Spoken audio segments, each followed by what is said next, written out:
আসসালামু আলাইকুম। সবার খালি একটা প্রশ্ন যে আমি বিড়ালরে কি খাওয়াই, মানে আমি বিড়ালরে কি খাওয়াই, কি এমন দিই। তো আজকে চলে আসছি, এরকম ভাবে স্টক বানাই। মাঝে এর ভিতরে খাসির মাংস দেওয়া হয়, তো খাসির মাংস আজকে বাসায় ছিল না, আর খাবার আছে অল্প। এই জন্য চিন্তা করলাম রোজার ভিতরে ঝামেলা না করে আগে থেকে খাবার এক বক্স বানাই রাখি, কারণ স্টকে থাকলে মাথায় এরকম একটা পেইন থাকে না। আর সবাই বাসায় জানে রমজান মাসে কাজটা একটু বেশি থাকে। তো আজকে দেখাইতে চলে আসছি কি কি। এখানে এক একটা সিনা আপনারা হয়তো আগের ভিডিওতে দেখছেন, আমি সিনাগুলো ওদেরকে দিই। এক একটা সিনার ওজন 600 গ্রামের উপরে। দুইটা সিনা নিলে এখানে প্রায় 1200 থেকে 1300 গ্রাম মাংস হবে। এখানে আছে প্রায় 200 থেকে 250 গ্রামের মতো হচ্ছে গাজর। গাজর সিজন অনুযায়ী, সবসময় তো গাজর পাওয়া যায় না, এগুলো ছোট ছোট গাজর। আমি যাতে আমার ব্লেন্ড করতে কষ্ট না হয় এজন্য আমি এটা দিছি। আর এখানে অনেকে বলছে আমাকে যাপু সিনার যে হাড়গুলো, এগুলো আমি সবাই দিয়ে দিই। 20টা থেকে 25টা সিটি দিলে এর আর কিছুই থাকে না, ওই ব্লেন্ড করলে এক হয়ে যায়। এখানে আলুর কথা বলি, আলুর মেন এটা কি, আলু সবসময় তো পাওয়া যায়, দাম বেশি হোক যাই হোক। এখানে আমার প্রায় মিডিয়াম সাইজের 4টার মতো আলু দেওয়া, তা মিলে 300 থেকে 400 গ্রাম আলু হবে। আমি আলুগুলো একটু বেশ বড় বড়ই পিস করে নিছি, কারণ আলু সেদ্ধ হলে গলে যায়, যেহেতু 20 থেকে 25টা সিটি দিব। এই হচ্ছে টোটাল জিনিস। এগুলা প্রেসার কুকারে দিব, তার সাথে হচ্ছে একটু পানি অ্যাড করব, ওই পানি দিয়ে আমি ব্লেন্ড করে দিব।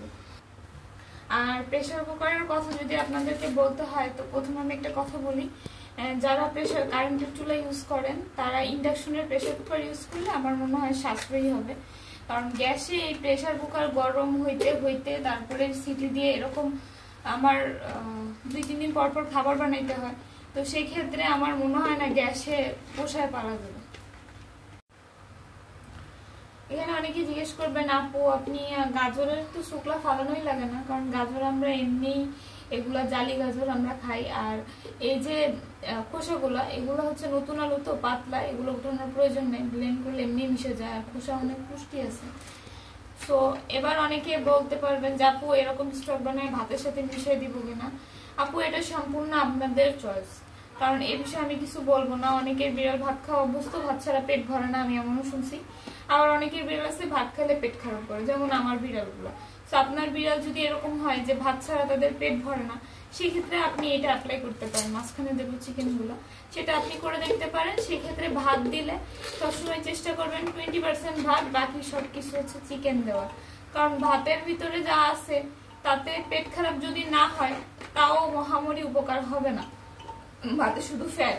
আর যদি আপনি ভাতের পেট খারাপ হয়, পেট খারাপ হলে একটা মানুষ বলেন প্রাণী বলেন, সে এমনিই শরীর থেকে অনেক কিছু বেরোয় যায়। আমার মতে যেটা আপনার ডিসিশনে ভালো হয় সেটা করবেন। আর অনেকে বলে যে আপু ক্যাটফুডের কথা, আমি 2 চোখে ক্যাটফুড দেখতে পারি না। ক্যাটফুডের টাকা যদি আপনার কাছে থাকে, আমার মনে হয় আপনি ক্যাটফুডের 1200-1250 টাকা দিয়ে কেজি করে ভালো ব্র্যান্ডের ক্যাটফুড না খাওয়া, আপনি খাসির মাংস না খাওয়ান।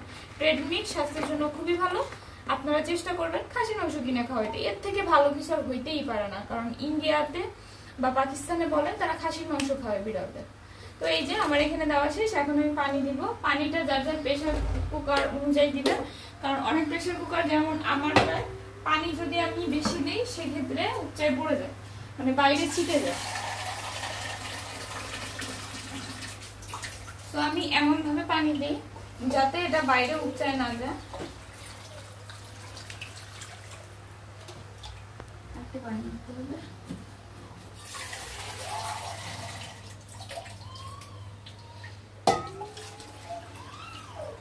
এটা এমন ভাবে দেওয়া যাবে না।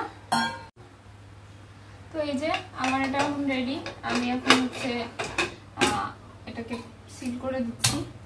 তো এটাই আমার মনে হচ্ছে যে এটার ভিতরে যা যা প্রোটিনের উপাদান আছে তাতে ওদের শরীরের ঘাটতি, মিনারেল, এগুলো সবকিছুই পরিপূর্ণভাবে হবে।